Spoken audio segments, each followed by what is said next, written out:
Hey guys, it is Emery out here with you, and today we are going to be following Greyden around for the next little while to get a glimpse of what his life sort of looks like. I'd say a normal day, but there's no such thing in the barn. So Greyden, what would you say your title is out here in the barn? It's barn manager, but that doesn't really encompass it all. And to be honest, I don't do as much actual managing in the barn, just kind of the title. But I'm more the fixer-upper guy, so not sure. We're working on a title.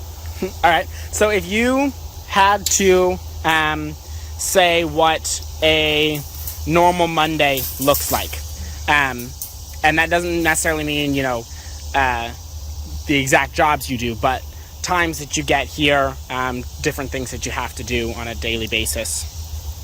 Okay.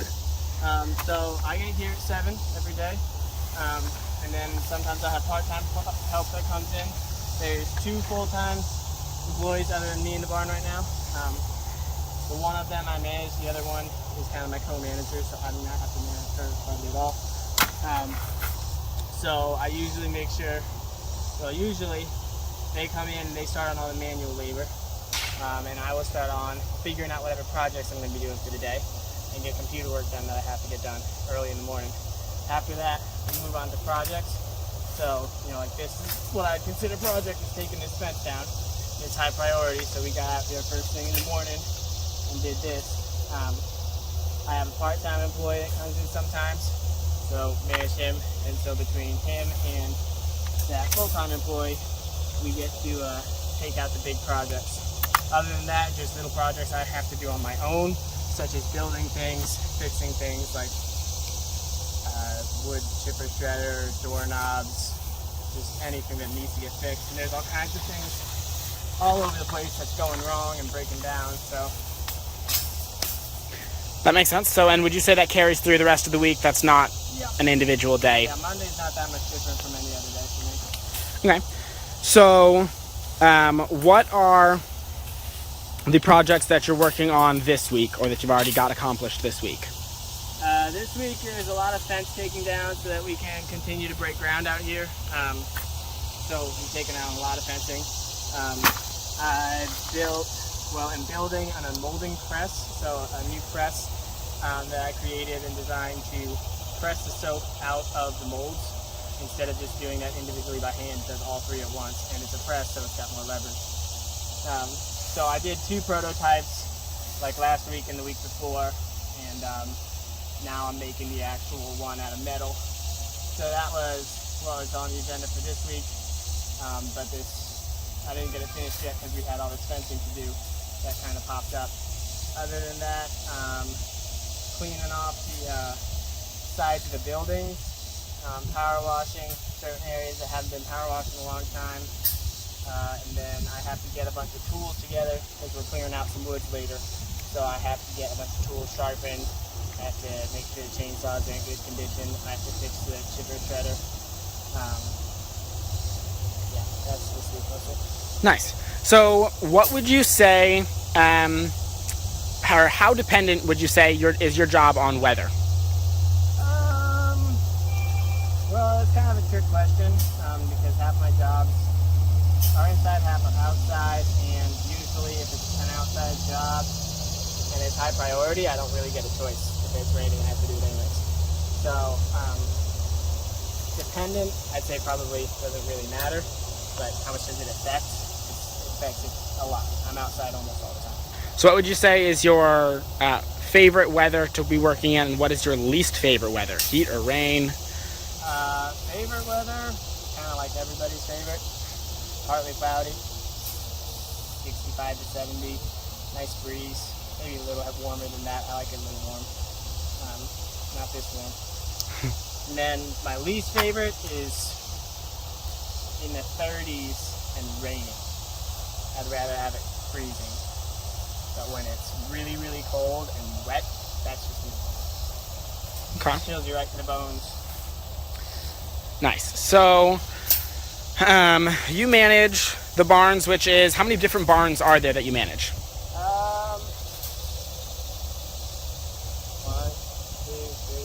4, 5-ish plus some shelters. 5-ish plus some shelters. So in those barns, you take care of all of the alpines, the Nigerian dwarves, chickens, rabbits, dogs. Those are all encompassed in the barn. Am I missing any? I don't think so. Okay, so those are kind of some of the things that he takes care of pretty regularly. Right now, we have Nigerian dwarves that are pregnant and delivering. How does that impact your job? Even if not necessarily yet, because we only had a few, how do you see it impacting your job in the next week and couple weeks to come? Well, that is what the other manager in the barn deals with a lot. So watch out.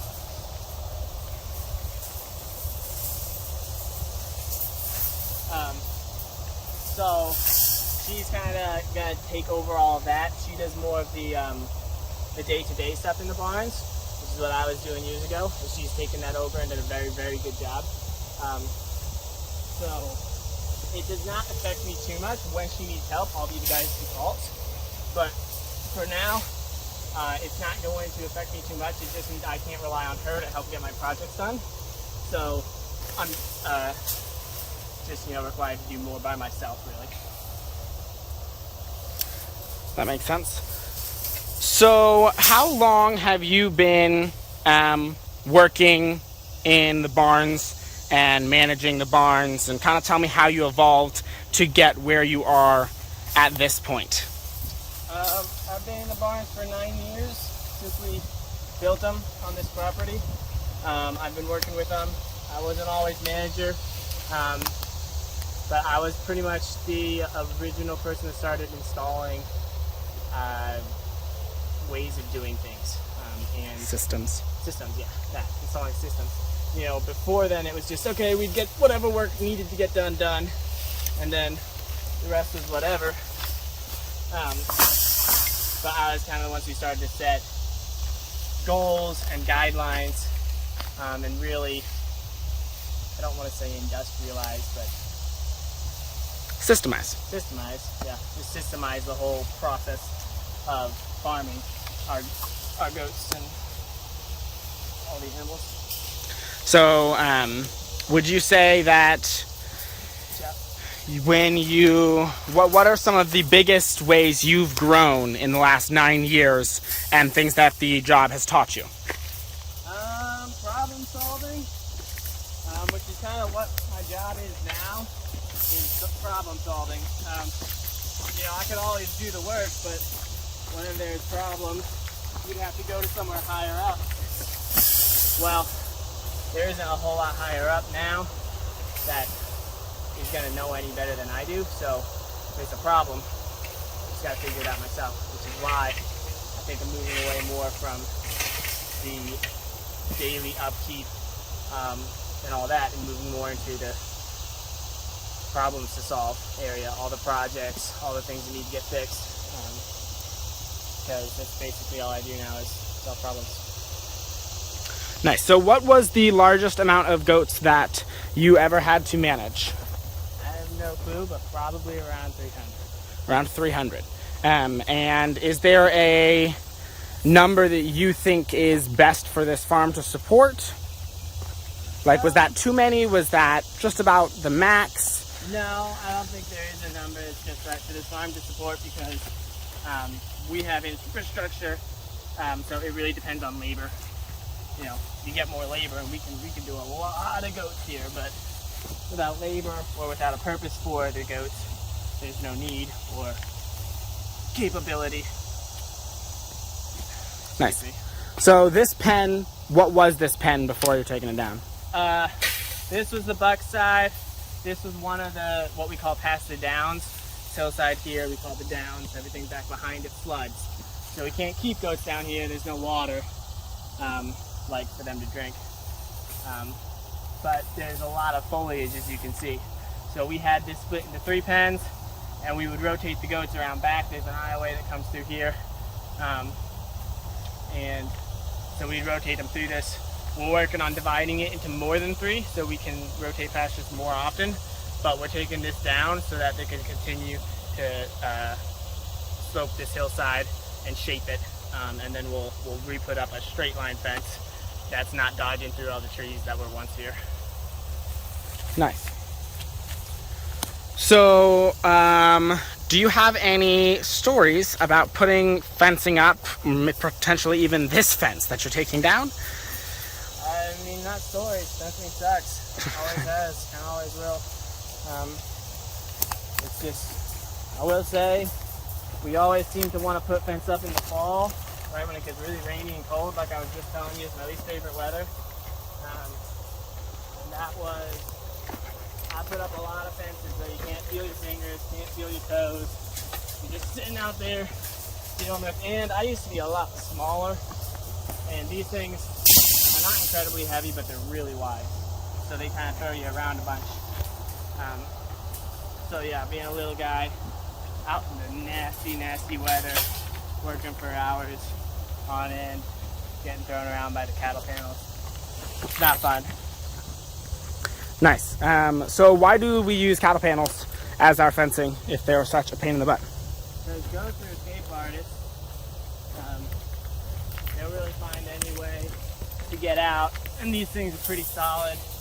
They hold them in, and they're movable, so we wouldn't have a whole roll of wire taking down this fence and putting it back up. So they work really well. They're just kind of a pain. I think any fencing's a pain, though, really. Okay. So how many acres of land do you think we have fenced in? Probably about 20,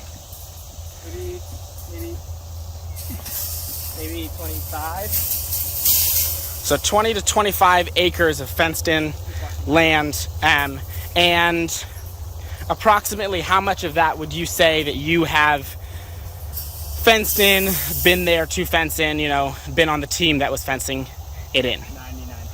99% of it. So There's been very little that wasn't. all that to say, Greyden is definitely a pro when it comes to fencing, specifically cattle panels. He has done quite a bit of it. So they're going to be collecting T-posts now. So the way cattle panel fencing works is you drive the T-posts into the ground, and then you are able to attach the cattle panels to them, and that's how you create your fence. And so taking them down, you first start by taking off the wiring and then pulling up the T-posts. Would you say pounding the T-posts or pulling up the T-posts is harder, Greyden? Depends on the dirt. Pulling up is definitely harder, I guess. But like, this stuff's super soft because it's always flooded, so it was really easy to pull them up.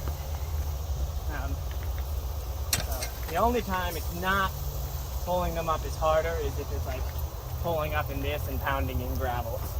Right. Like compact gravel.